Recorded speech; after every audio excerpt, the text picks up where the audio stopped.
Naibu waziri wa mambo ya ndani ya nchi Patrobas Katambi amefikishwa mahakamani rasmi katika mahakama kuu kanda ya Mbeya kupitia shauri la maombi la jinai aina ya habeas corpus lililowasilishwa na viongozi wa wanafunzi wa vyuo vikuu pamoja na wanachama wa Chama cha Demokrasia na Maendeleo Chadema. Akizungumza nje ya mahakama kuu kanda ya Mbeya, wakili wa walalamikiaji ameeleza kuwa shauri hilo la maombi la jinai linamkabili naibu waziri wa mambo ya ndani ya nchi Patrobas Katambi kama mlalamikiwa nambari 1 kufuatia kukamatwa na kuzuiliwa kwa kiongozi wa wanafunzi aitwaye Noah pamoja na wenzake watatu. Mwanasheria huyo alibainisha kuwa mwanasiasa huyo anashtakiwa binafsi kama raia na mwanasiasa badala ya kushtakiwa kwa nafasi yake ya kiserikali kutokana na ushahidi uliopo unaodhibitisha kuhusika kwake moja kwa moja kwenye shughuli hiyo ya kukamatwa na kuzuiliwa kwa vijana hao.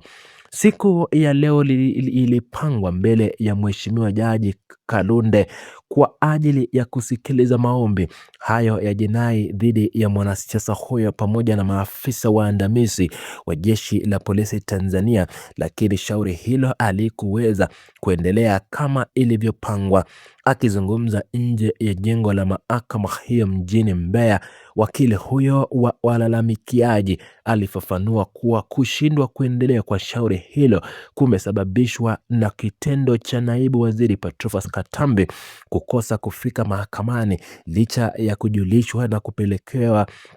kwa wito rasmi wa mahakama.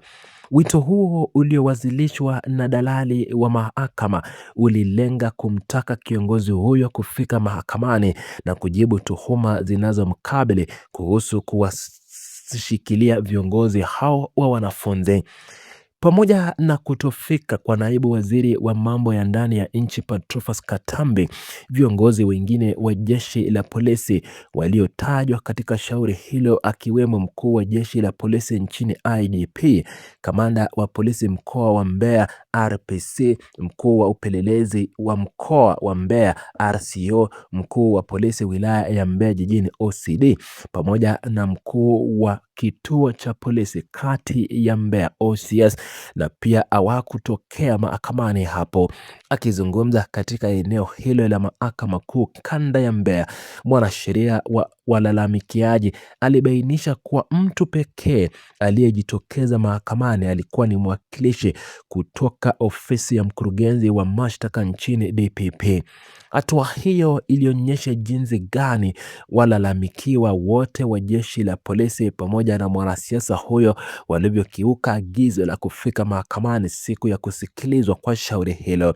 Katika hali inayozua mshtuko mkubwa ndani ya ukumbi wa mahakama, wakili wa serikali aliyemwakilisha mkurugenzi wa mashtaka nchini DPP alikataa kuwakilisha maafisa hao wa polisi pamoja na naibu waziri wa mambo ya ndani ya nchi Patrobas Katambi. Nje ya mahakama hiyo, wakili wa walalamikiaji alieleza kuwa wakili wa serikali alibainisha wazi kuwa yeye anamwakilisha mkurugenzi wa mashtaka pekee na kwamba naibu waziri pamoja na maafisa au wa polisi kuanzia IGP hadi OCS watatakiwa kufika mahakamani na kujitetea wenyewe. Hatua hiyo ya wakili wa serikali kuwakataa viongozi hao imeweka mzozo mpya wa kisheria na kuonyesha kuwa taasisi hizo na mwanasiasa huyo zitalazimika kupambana zenyewe bila msaada wa kisheria kutoka kwa mkurugenzi wa mashtaka nchini.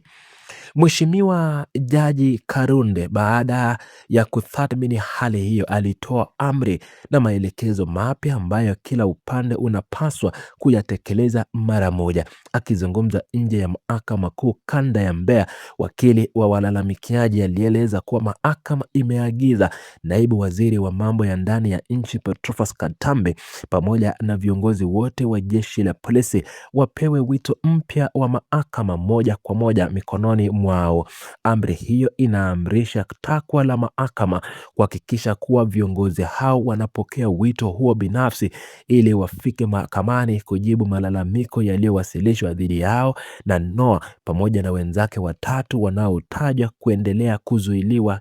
kwenye vituo vya polisi. Pamoja na amri hiyo ya kutoa wito mpya, mahakama pia imewataka walalamikiwa wote kuwasilisha majibu yao rasmi kwa njia ya viapo ndani ya siku 3. Akizungumza mjini Mbeya, wakili huyo ameeleza kuwa siku hizo 3 zinapoanza kuhesabiwa zitakamilika kabla ya tarehe iliyopangwa kurejelewa mahakamani. Mahakama Kuu Kanda ya Mbeya imepanga tarehe 29 mwezi wa 7 mwaka wa 2026 kuwa siku rasmi ambayo shauri hilo litarejelewa tena mahakamani kwa ajili ya kuendelea na ukisikilizaji mbele ya Mheshimiwa Jaji Karunde ili kutoa fursa kwa pande zote mbili kuwasilisha maelezo na maoni yao ya kisheria. Wakili wa walalamikiaji alisisitiza kuwa shauri hilo linalomkabili naibu waziri wa mambo ya ndani ya nchi Patrobas Katambe lina maslahi makubwa ya umma, kwani jamii nzima inasubiri kwa hamu kujua hatua za vijana hao wanaoshikiliwa. Akizungumza nje ya mahakama hiyo, mwanasheria huyo alibainisha kuwa wanafunzi wenzao vyuoni, uongozi wa vyuo vikuu pamoja na wanachama wa Chadema nchi nzima na wale walioko nje ya nchi wanafuatilia kwa karibu kuona jinsi gani viongozi hao watakavyowajibika mbele ya sheria. Kutoonekana kwa vijana hao mahakamani siku ya leo kumeongeza shinikizo kubwa kwa jeshi la polisi kuwafikisha mahakamani kabla ya tarehe 29 mwezi wa 7 mwaka wa 2026 ili kuondoa utata wa kisheria unaoendelea kutanda. Upande wa walalamikiaji umeeleza kupokea kwa mikono miwili maelekezo yote yaliyotolewa na Mahakama Kuu Kanda ya Mbeya na uko tayari kuendelea na kutekeleza amri hizo mara moja. Wakizungumza nje ya jengo la mahakama hiyo, wakili huyo alithibitisha kuwa watakwenda kufanya utaratibu na kuwapelekea wito mpya naibu waziri wa mambo ya ndani ya nchi Patrobas Katambe pamoja na viongozi wa jeshi la polisi ili kuhakikisha hakuna udhuru utakaotolewa siku ya usikilizwaji. Hatua hii inalenga kuhakikisha kuwa haki inatendeka na kwamba mwanasiasa huyo anafika mahakamani kujibu tuhuma zote zinazomhusisha binafsi na kukamatwa kwa vijana hao, kwani mfumo wa kisheria unataka ushahidi ukabidhiwe na pande zote mbili wasiwasi. Tuhuma hizo nzito dhidi ya naibu waziri wa mambo ya ndani Patrobas Katambe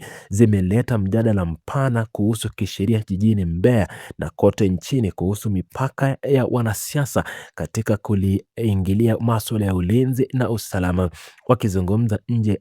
ya Mahakama Kuu Kanda ya Mbeya, wakili huyo ameeleza kuwa katika katiba na sheria za nchi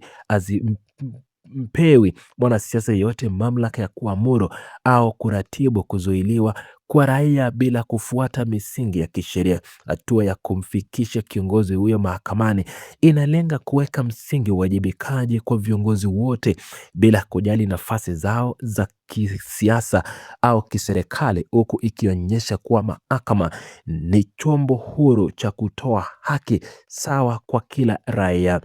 Uchambuzi wa kina wa shauri hili unaonyesha kuwa hatua ya viongozi wa wanafunzi wa vyuo vikuu na wanachama wa Chama cha Demokrasia na Maendeleo Chadema kufungua shauri la habeas corpus ni mbinu ya kisheria inayotumika kushinikiza kuleta mahakamani kwa mtu yeyote anayedaiwa kuzuiliwa bila kufuata misingi ya sheria. Katika historia ya masuala ya kisheria nchini Tanzania, mashauri ya aina hii yamekuwa yakivuta hisia za wengi kutokana na kuguza haki za msingi za kiraia na msingi wa utawala wa sheria.